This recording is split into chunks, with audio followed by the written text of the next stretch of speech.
In today's video, I'll show you how to go on hold in Teams.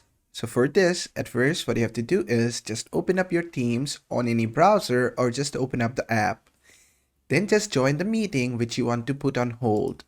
For example, I'll join this meeting. I'll set everything up and click on Join Now. Then just give it time. It will join the meeting. As you can see, I'm in the meeting right now. Now, Microsoft Teams only allows the calls to be on hold. They don't allow an option to go on hold in Microsoft Teams meetings.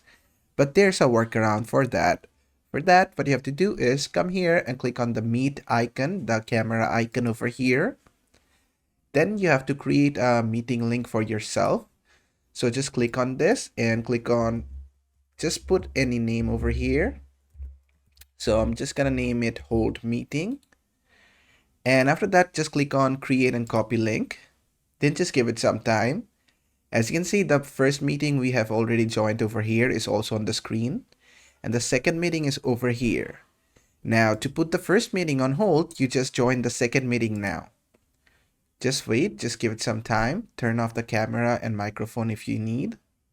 And after that, just click on join now. Then just give it some time. It will join the second meeting for you. And as you can see, the first meeting has been put on hold because we joined the second meeting. And now if you want to put the second meeting on hold, what you have to do is just click on play on the first meeting. And the first meeting will come here on top and the second meeting will go on hold. Basically, that's how it works. As you can see, the second meeting is on hold over here. And if you want the opposite, just go to the meeting on hold and click on play. It's gonna swap then. And basically that is it. And basically that is how to go on hold in Microsoft Teams meeting.